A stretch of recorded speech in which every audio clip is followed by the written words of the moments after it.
నమస్తే, నా పేరు విద్యాసాగర్. మాతో పాటు మీకు కూడా జడ్చన తెలుగు న్యూస్లోకి స్వాగతం పలుకుతున్నాం. వార్తలు రెడీగా ఉన్నాయి, ఒకసారి హెడ్లైన్ చూద్దాం.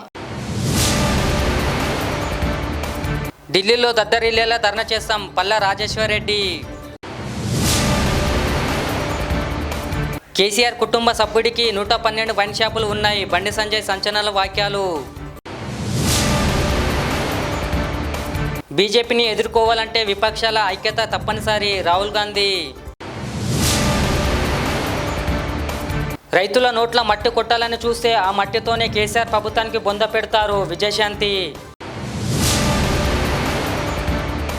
రోడ్డు నిర్మాణ పనులకు శంకుస్థాపన చేసిన మంత్రి మల్లారెడ్డి. ఢిల్లీలో కేంద్ర ప్రభుత్వానికి తెలంగాణ తడాకా చూపిస్తామని టీఆర్ఎస్ ప్రధాన కార్యదర్శి రైతు బంధు సమితి రాష్ట్ర అధ్యక్షుడు పల్లా రాజేశ్వర్ రెడ్డి హెచ్చరించారు. యాసంగి వడ్లు కొనుగోనే డిమాండ్తో 11న ఢిల్లీలో టీఆర్ఎస్ నేతృత్వంలో రాష్ట్ర మంత్రులు, ఎంపీలు, ఎమ్మెల్సీలు, ఎమ్మెల్యేలు, ఇతర ప్రజాప్రతినిధులు 1500 మందితో ధర్నా చేస్తామని తెలిపారు. శుక్రవారం ఢిల్లీలో తెలంగాణ భవన్ ఆవరణలో ధర్నా వేదిక ఏర్పాట్లను రాజ్యసభ సభ్యులు సంతోష్ కుమార్, ఎంపీ రంజిత్ రెడ్డితో కలిసి పరిశీలించారు. ఢిల్లీ మహానగరంలో తెలంగాణ రాష్ట్ర సమితి కేసీఆర్ గారి అధ్యక్షతన తెలంగాణ క్యాబినెట్ మరియు ఎంపీలు, ఎమ్మెల్యేలు, ఎమ్మెల్సీలు, ఎన్నికైన ప్రజాప్రతినిధులందరితో కలిసి వరి ధాన్యాన్ని సేకరించాలని, గతంలో ఏ విధంగానైతే తెలంగాణ మరియు ఇతర ప్రాంతాల నుంచి వెళ్ళి మొత్తం సేకరించి రైతులకు అండగా ఉండే విధంగా ఈ ధర్నా కొనసాగుతుంది. 2014 తర్వాత ఇప్పటి వరకు తెలంగాణ రాష్ట్రంలో ధాన్యం పండించడం అనేది 600% పెరిగింది. గత సంవత్సరం దేశంలోనే నెంబర్ 1 3 కోట్ల మెట్రిక్ టన్నుల వరి ధాన్యాన్ని పండించింది తెలంగాణ రాష్ట్రం. ఇప్పుడు కావాలని రాజకీయ కక్షతో కేంద్ర బీజేపీ ప్రభుత్వం ప్రతిరోజు పంచాయతీ పెట్టుకుంటూ రైతులకు నష్టం చేస్తూ రైతుల ఉసురు తీసే విధంగా చేస్తున్న కార్యక్రమాలకు వ్యతిరేకంగా ఖచ్చితంగా యాసంగి, రబీ సీజన్లో పండిన వరి ధాన్యం ఖచ్చితంగా సేకరించాలని, అది కేంద్రం మాత్రమే చేయగలదని, ఎఫ్సిఐ ద్వారా గతంలో ఏ విధంగా తీసుకున్నారో పంజాబ్, హర్యానా, ఇతర ఉత్తరాది రాష్ట్రాల నుంచి ఏ విధంగా ఇప్పుడు ప్రొక్యూర్ చేస్తున్నారో అదేవిధంగా ఖచ్చితంగా ప్రొక్యూర్ చేయాలనే ఏకైక డిమాండ్తో కేసీఆర్ గారు నాయకత్వంలో ప్రజాప్రతినిధులందరూ కూడా మేము ధర్నా చేయబోతున్నాం.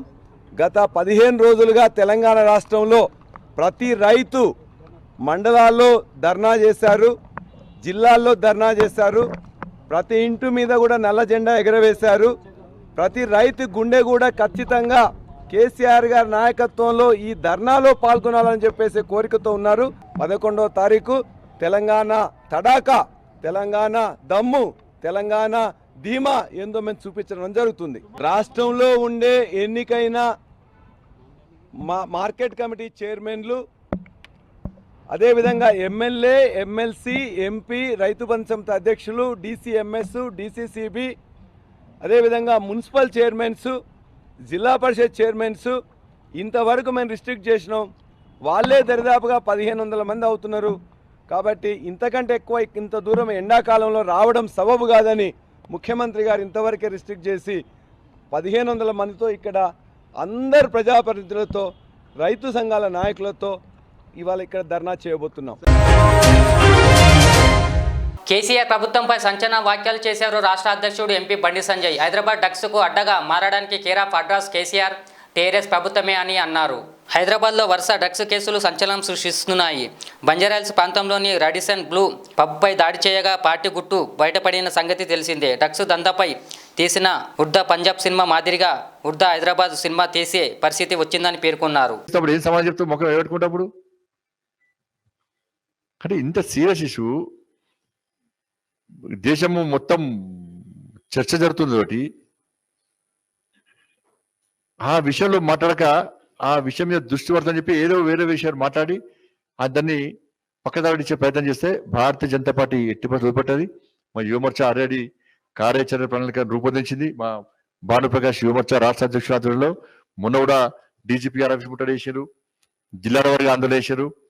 ఎట్టి పరిస్థితుల్లో యువకులందరినీ ఇవాళ సమీకరిస్తాము. యువమోర్చా ఆధ్వర్యంలో ఎట్టి పరిస్థితుల్లో తెలంగాణ రాష్ట్రంలో ఈ డ్రగ్స్ దందా మీద రాష్ట్ర ముఖ్యమంత్రి స్పందించే వరకు, సంబంధిత వ్యక్తుల పేర్లు బహిర్గతం చేసే వరకు 2010 నుంచి ఇప్పటి వరకు రాష్ట్ర ప్రభుత్వం సాధించింది ఏంటి, ఈ డ్రగ్స్ కేసును మూసేసింది ఎందుకు మూసేసిండో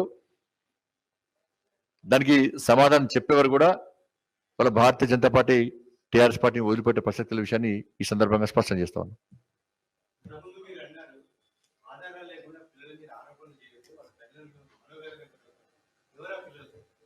ఎవరైనా కానీ టీవీలలో చూపెట్టారు కొన్ని పేర్లు, పేపర్లో కొన్ని, సోషల్ మీడియాలో కొన్ని పేర్లు పెట్టారు. ఒక పార్టీ నాయకుడు ఇంకో పాటలు పంచుకుంటారు, ఈ పాటలు ఆ పాటలు చెప్పేవాళ్ళు అల్లుడు అంటారు, వాళ్ళు కొడుకు అంటున్నారు.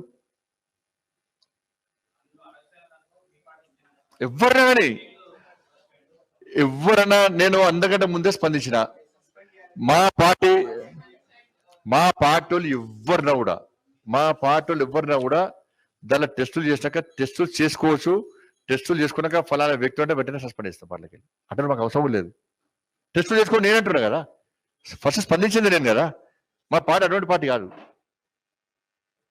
కానీ టెస్టులు చేయడానికే భయపడుతుంది కదా రాష్ట్ర ముఖ్యమంత్రి. టెస్టులు చేయడానికి ఎందుకు భయపడతాడు? తుపట్టుగా మా పార్టీలు ఉంటే పడుకోతానా నేనేమన్నా?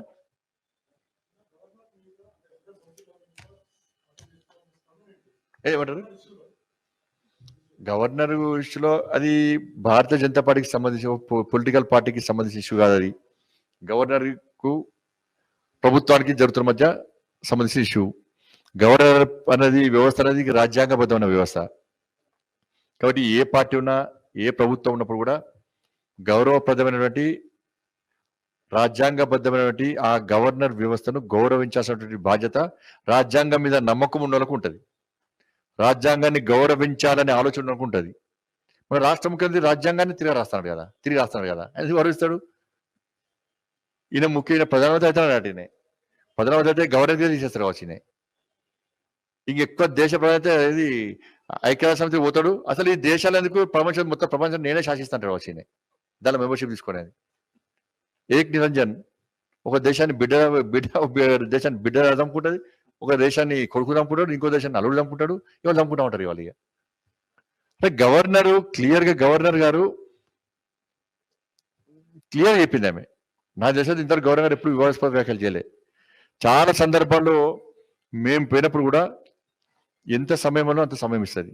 ఏది మాట్లాడను అది మాట తప్ప ఇక్కడ రాజకీయాలు మాట్లాడేది వరకేమో. నేను గవర్నర్ను అన్న విషయంలో ముందుకు వచ్చింది తప్ప ఎక్కడో వివాదాస్పద వ్యాఖ్యలు చేసినటువంటి సందర్భాలు నాకు తెలియదు. అంటే ఏం చేయాలి ఇప్పుడు?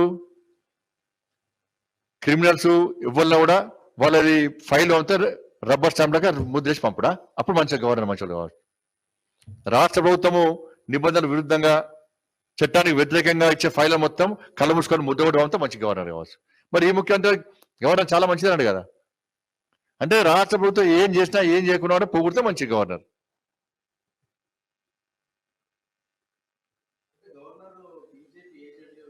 ఏ ఏజెంట్ గురించి చెప్పాలి కదా. ఇందులో ఏమన్నా మరి ఇందులో ఎందుకు మాట్లాడలే? ఇప్పుడు గుర్తొచ్చిందా నీకు? నీకు ఏజెంట్ ఉండాలేమో. నీకు ఏజెంట్ ఉంటే గవర్నర్ మంచి ఏజెంట్, మంచి గవర్నర్ ఏమో. న్యాయంగా ఉండి అన్ని పార్టీలను సమానంగా చూస్తూ ప్రజలకు అనుగుణంగా వివరిస్తే ఒక ప్రభుత్వం ప్రగతి భవన్కే పరిమితమై ఫామ్ హౌస్కే పరిమితమై ముఖ్యమంత్రి ఎవరిని కలవకుండా సేద తీరుతుంటే, మహారాజు యొక్క సేద తీరుతుంటే ప్రజల సమస్యలు తీసుకొని ప్రజలకు అనుగుణంగా ఉండాలని చెప్పి ఆలోచిస్తే ఆ గవర్నర్ మంచి కాదు. కాంగ్రెస్ అగ్రనేత రాహుల్ గాంధీ మరోసారి అధికార బీజేపీపై విమర్శనాలు సాధించారు. ప్రధాని మోడీ ఆర్ఎస్లకు వ్యతిరేకంగా పోరాటం చేయాలంటే ప్రతిపక్షాలన్నీ ఏకతాటిపైకి రావాలని రాహుల్ గాంధీ పిలుపునిచ్చారు. శుక్రవారం ఆర్జేడీ అధినేత శరద్ యాదవ్తో భేటీ తర్వాత ఆయన మీడియాతో మాట్లాడారు. ఈ సందర్భంగా కేంద్ర ప్రభుత్వంపై నిప్పులు చెరిగారు. ప్రతిపక్షాలు ఐక్యతకు సంబంధించి దాని కార్యాచరణకు సంబంధించిన విషయాలపై చర్చలు జరుగుతున్నాయని చెప్పారు. आज जो यादव जी ने कहा उससे मैं सहमत हूँ कि देश की हालत बहुत ख़राब है, नफरत फैलाई जा रही है और देश को बांटा जा रहा है और ये हम सबके सामने ये लड़ाई है. देश को हमें एक साथ लाना है.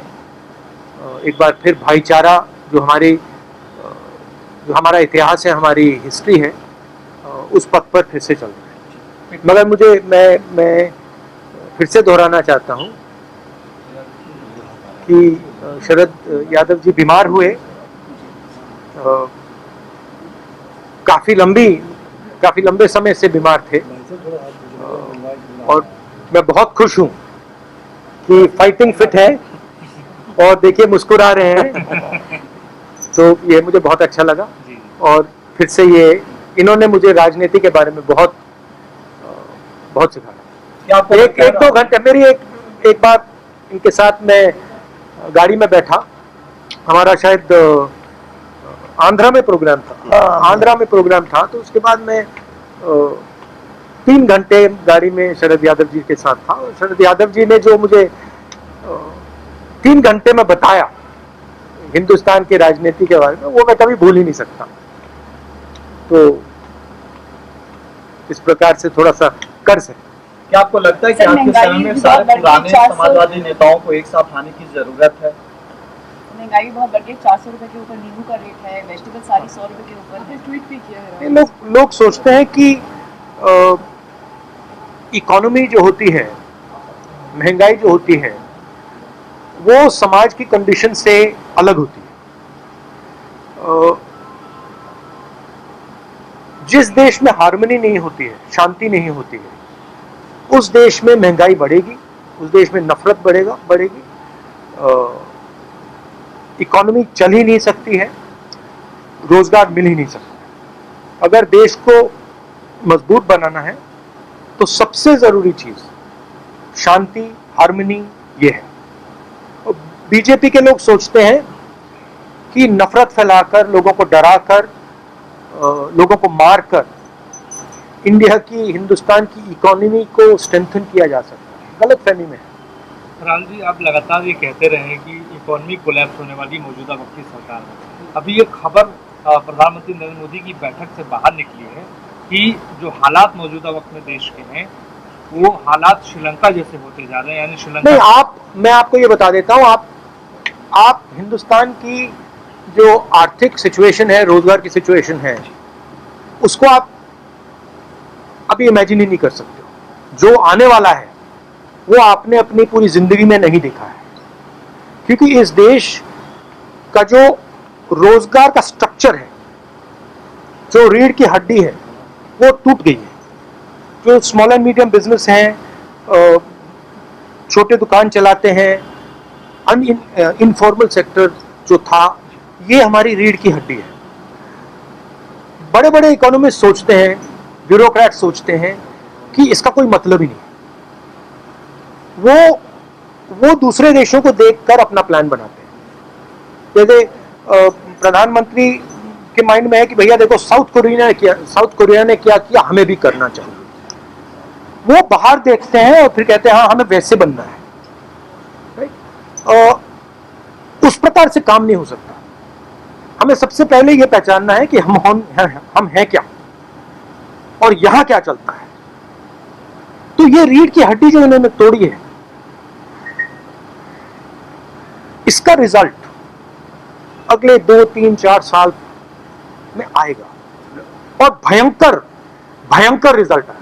राहुल जी, राष्ट्रपति का चुनाव नजदीक है, विपक्षी पार्टियों के पास उतनी संख्या नहीं है। कहा जा रहा है विपक्षी पार्टी एक साथ एक यूनाइटेड एक उम्मीदवार खड़ा करेंगे। इस तरफ आप लोगों का कुछ है क्या? इसमें आज कोई बात इस पे अभी मैं कोई कमेंट नहीं करूंगा, इसमें जाना नहीं चाहता हूँ। सर, पेट्रोल डीजल का डिस्कशन जो है महंगाई पर पूरा विपक्ष जो है पूरे बजट सेशन के अंदर मांग रहा था, लेकिन ऐसा नहीं हुआ। एक दिन पहले ही हाउस को सैनिटाइज कर दिया गया। कांग्रेस पार्टी ने तो ये इल्जाम लगा दिया कि सरकार जो है महंगाई के बहस से, चर्चा से डर के भाग गई। देखिए, रियलिटी से कोई नहीं बच सकता। टेम्पररीली मॉडर्न पॉलिटिक्स में रियलिटी से बचने का तरीका मीडिया है। मीडिया को आप 6 महीने, 1 साल, 2 साल, 3 साल मीडिया के थ्रू आप सच्चाई को दबा सकते हो, छुपा सकते हो, मगर जब वो सच्चाई युवा के पेट तक पहुंचती है, युवा के माता पिता के पेट तक पहुंचती है, तो फिर मीडिया उसको नहीं संभाल पाता है। पिछले 2-3 साल मीडिया ने सच्चाई को छुपाया है।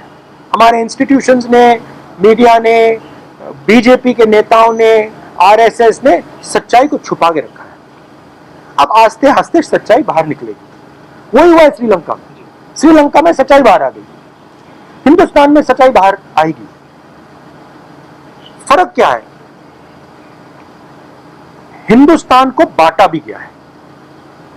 हिंदुस्तान में अलग अलग ग्रुप्स बना दिया। पहले ये एक देश हुआ करता था, अब अलग अलग देश के अंदर अलग अलग देश बना दिया। एक इन लोगों का देश, दूसरा इन लोगों का देश, तीसरा इन लोगों का देश, और इन सबको एक दूसरे से लड़ाया जाता है। तो जब ये दर्द आएगा तो हिंसा आएगी। अभी मत मानो मेरी बात, अभी मत मानो, 2-3 साल रुक जाओ। सत्ता पक्ष ये कह रहा है कि ये जो इलेक्टोरल मैंडेट है वो एक तरह से उनको इस बात का मैंडेट देता है जो पॉलिसी सरकार लेके आ रही है, या petrol diesel LPG, electoral mandate क्यों नहीं विपक्ष के साथ है? क्या आप लोग देश की जनता को कन्विंस करने में नाकाम हैं? because there is 100% total domination of the instruments of communication of this country. Media is 100% controlled. CBI, ED, these institutions suppress the conversation. Other institutions block the conversation. Loudspeaker सरकार के हाथ में है। पहले क्या होता था? लाउडस्पीकर सरकार के हाथ में होता था, ऑपोजिशन के हाथ में होता था, कभी समाजवादी के पास चला जाता था, कभी कांग्रेस के पास चला जाता था, कभी बीजेपी के पास, बीएसपी के पास। अब क्या है? अब लाउडस्पीकर किसी पार्टी के पास नहीं है, अब लाउडस्पीकर आरएसएस और बीजेपी के हाथ में। राहुल जी, नहीं तो मेरा तो जवाब क्या है? जवाब यह है कि इस कंट्रोल को बाईपास कैसे किया जाए। और आप देखना, తెలంగాణ బీజేపీ సీనియర్ నాయకురాలు విజయశాంతి తెలంగాణ సీఎం కేసీఆర్ను టార్గెట్ చేస్తూ నిప్పులు చెరుగుతున్నారు. సోషల్ మీడియా వేదికగా సీఎం కేసీఆర్ తీరును ఎండగడుతున్న విజయశాంతి తాజాగా రాష్ట్రంలో ధర్నాలు చేస్తున్న టీఆర్ఎస్ తీరుపై విరుచుకుపడ్డారు. సీఎం కేసీఆర్ పరిస్థితి పిచ్చోడి చేతిలో రాయిలా మారిపోయిందని విజయశాంతి మండిపడ్డారు.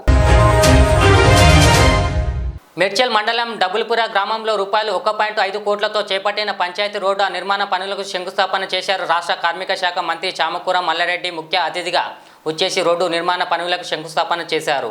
త్వరితగతిన రోడ్డు నిర్మాణ పనులను పూర్తి చేయాలని సంబంధిత అధికారులను మంత్రి ఆదేశించారు.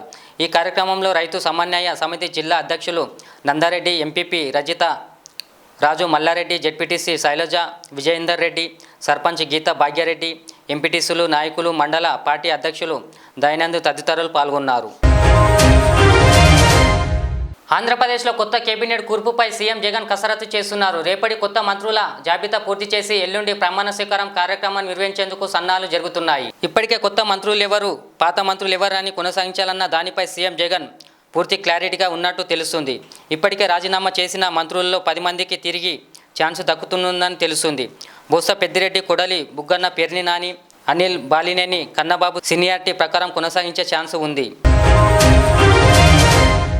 గవర్నర్ తమిళసై సౌందరరాజన్తో సఖ్యత లేని విషయాన్ని సాకుగా చూపించి కుటుంబ సమస్యల నుంచి సీఎం కేసీఆర్ తప్పించుకుంటున్నారని టీపీసీసీ అధ్యక్షులు రేవంత్ రెడ్డి ఆరోపించారు. రాష్ట్రానికి తనను సీఎం చేయాలంటూ కేసీఆర్పై ఆయన కొడుకు మంత్రి కేటీఆర్ ఒత్తిడి తెస్తుంటే గవర్నర్తో సఖ్యత లేనప్పుడు కేటీఆర్ను సీఎం చేయడం కష్టమవుతుందంటూ కుటుంబ సభ్యులకు కేసీఆర్ చెప్తున్నారని అన్నారు. ఆయన కుమారుడి నుంచి ఒత్తిడి ఉందేమో ముఖ్యమంత్రి చేయమని, కాబట్టి కొడుకుని సంజాయించడానికి మన గవర్నర్ వ్యవస్థతోని సత్సంబంధాలు లేవు, కాబట్టి నిన్ను చేయలేకపోతున్నా అని చెప్పి తప్పించుకోవడానికి ఈ సందర్భాన్ని ఉపయోగించుకుంటున్నాడేమని చెప్పి గవర్నర్ గారే స్వయంగా మీడియా మిత్రులతో చెప్పిండ్రు. అంటే గవర్నర్ గారు చేసిన దాంట్లో ఒక మానవీయ కోణం ఉన్నది. మిగతా పరిపాలనకు సంబంధించిన అంశాల మీద భిన్నాభిప్రాయాలు ఉన్న గవర్నర్ గారు తల్లి చనిపోయినప్పుడు ముఖ్యమంత్రి గారు ఆ కుటుంబాన్ని పరామర్శించడం అనేది ఒక సాంప్రదాయం. రెండవది, గవర్నర్ గారి తల్లిగారి మృతదేహాన్ని సొంత గ్రామానికి తీసుకెళ్లడానికి అవసరమైన విమాన సౌకర్యాలను రాష్ట్ర ప్రభుత్వం ఏర్పాటు చేయాల్సిన అవసరం ఉండే. ఇది కేసీఆర్ గారి సొంత ఆస్తి నుంచో లేకపోతే ఆయన ఇంటి విమానాన్ని ఇవ్వమని అడగలే. రాష్ట్ర ప్రభుత్వం నుంచి ఇలాంటి కనీస సౌకర్యాలను ఏర్పాటు చేయాల్సిన బాధ్యత రాష్ట్ర ప్రభుత్వం మీద ఉంది. అందులో రాష్ట్ర ప్రభుత్వం విఫలం చెందిందంటే తప్పకుండా మనందరం కూడా ప్రభుత్వాన్ని తప్పుపట్టాల్సిన అవసరం ఉంది. ఉగాది సందర్భంగా సంబరాలకు నేను ఆహ్వానిస్తే కేసీఆర్ గారు రాలేదు అని ఫిర్యాదు చేసిన గవర్నర్ గారు, హైదరాబాద్లోనే ఉన్న కేంద్ర మంత్రి కిషన్ రెడ్డి గారు, భారతీయ జనతా పార్టీ అధ్యక్షుడు బండి సంజయ్ గారు, పార్లమెంట్ సభ్యుడు కూడా ఉగాది సంబరాలకు రాలే. కేసీఆర్ గారు ఏమైనా అనుకుంటారేమో అని, కేసీఆర్ గారికి ఏమైనా కోపం వస్తుందేమో అని కేంద్ర మంత్రి కిషన్ రెడ్డి, భారతీయ జనతా పార్టీ అధ్యక్షుడు, పార్లమెంటు సభ్యుడైన బండి సంజయ్ గారు కూడా ఉగాది సంబరాలకు రాలేదు. ఈ కుమ్ముక్కు రాజకీయాలను కూడా గవర్నర్ గారు నరేంద్ర మోడీ గారికి, అమిత్ షా గారికి ఫిర్యాదు చేసినుంటే బాగుంటుండే అని మేము అనుకుంటున్నాం. మేము అన్ని రకాలుగా గవర్నర్ గారు ప్రతి చర్యను మేము సమర్థిస్తున్నామని కాదు, కానీ పాటించాల్సిన సాంప్రదాయాలను మాత్రం రాష్ట్ర ప్రభుత్వం పాటించాల్సిన అవసరం ఉంది. ఇది కేసీఆర్, తమిళిసై గారి వ్యక్తిగత వ్యవహారం కాదు. ఒక గవర్నర్ వ్యవస్థకు రాష్ట్ర ప్రభుత్వానికి మధ్యలో ఉండే సత్సంబంధాలు, సాంప్రదాయాలు ఈ రెండింటిని కాపాడాల్సిన బాధ్యత ఆ వ్యక్తుల మీద ఉన్నది. వాళ్ళు వాటిని నిర్వర్తించాలి. వాళ్ళు నిర్వర్తించినప్పుడు ఖండించవలసిన బాధ్యత మన మీద ఉంది. మేము ఖండిస్తున్నాము ఇలాంటి చర్యలను. కాంగ్రెస్ పార్టీ ఎప్పుడు కూడా ఇట్లాంటి వాటిని.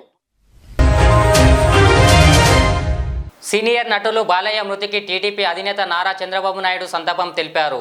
300కు పైగా చిత్రాల్లో నటించిన బాలయ్య గారి మరణం తెలుగు సినీ పరిశ్రమకు తీరని లోటు. బాలయ్య గారి ఆత్మకు శాంతి చేకూర్చాలని భగవంతుని ప్రార్థిస్తూ వారి కుటుంబ సభ్యులకు నా ప్రగాఢ సానుభూతిని తెలియజేస్తున్నానని చంద్రబాబు అన్నారు. సీఎం కేసీఆర్కు ఓ విజన్ లేదని బీజేపీ ఎమ్మెల్యే ఈటెల రాజేందర్ విమర్శించారు. రాష్ట్ర రైతాంగాన్ని అయోమయంలో పడేస్తున్నారని మండిపడ్డారు. రాష్ట్రంలో అత్యధిక ప్రజలు నివసించేది గ్రామీణ ప్రాంతంలోని అని, వరి వేయొద్దని హుకుం జారీ చేస్తే రైతాంగం దిక్కుతోచని స్థితిలో పడిపోయిందని ఆవేదన వ్యక్తం చేశారు. రాష్ట్రంలోని రైతులతో ఆటలాడితే మాడి మసైపోతావంటూ కేసీఆర్ను హెచ్చరించారు. మన ఊరు మన ఎమ్మెల్యే కార్యక్రమంలో భాగంగా మద్దూరు మండలంలోని పెద్దపూర్ గ్రామంలో ఎమ్మెల్యే పట్నం నరేందర్ రెడ్డి పాలు వీధుల గుండా తిరుగుతూ ప్రజల బాగోగులు తెలుసుకుంటూ పంచాయతీ దగ్గర గ్రామ సభలో పాల్గొన్నారు. ఈ కార్యక్రమంలో పెద్దపూర్ గ్రామానికి చెందిన కాంగ్రెస్ పార్టీ ఉప సర్పంచ్ గోవర్ధన్ రెడ్డితో పాటు మరో 50 మంది కాంగ్రెస్ పార్టీ కార్యకర్తలు ఎమ్మెల్యే సమక్షంలో టీఆర్ఎస్ పార్టీ కండువాలు కప్పుకున్నారు. నల్గొండ జిల్లాలోని మిర్యాలగూడలో పేను ప్రమాదం తప్పింది. వేగంగా దూసుకొచ్చిన orange travels bus Hanumanpeta bypass వద్ద అదుపు తప్పి బోల్తపడింది. ఈ ఘటనలో బస్సులో ప్రయాణిస్తున్న 10 మందికి గాయాలయ్యాయి. సమాచారం అందుకున్న పోలీసులు ఘటనా స్థలానికి చేరుకొని సహాయక చర్యలు చేపట్టారు. గాయపడ్డ ప్రయాణికులను దవాఖానాకు తరలించారు. 27 మంది ప్రయాణికులతో బస్సు హైదరాబాద్ నుంచి బాపట్లకు వెళ్తుండగా ఈ ప్రమాదం చోటు చేసుకుంది. చూస్తూనే ఉండండి జడ్చన తెలుగు న్యూస్. మళ్ళీ కలుద్దాం. అలా లైక్ చేయండి, షేర్ చేయండి, సబ్స్క్రైబ్ చేయండి. ఢిల్లీలో దద్దరిల్లేలా ధర్నా చేస్తాం పల్లా రాజేశ్వరరెడ్డి. కేసీఆర్ కుటుంబ సభ్యుడికి 112 వైన్ షాపులు ఉన్నాయి. బండి సంజయ్ సంచలన వ్యాఖ్యలు. బీజేపీని ఎదుర్కోవాలంటే విపక్షాల ఐక్యత తప్పనిసరి రాహుల్ గాంధీ. రైతుల నోట్ల మట్టి కొట్టాలని చూస్తే ఆ మట్టితోనే కేసీఆర్ ప్రభుత్వానికి బొంద పెడతారు విజయశాంతి. రోడ్డు నిర్మాణ పనులకు శంకుస్థాపన చేసిన మంత్రి మల్లారెడ్డి.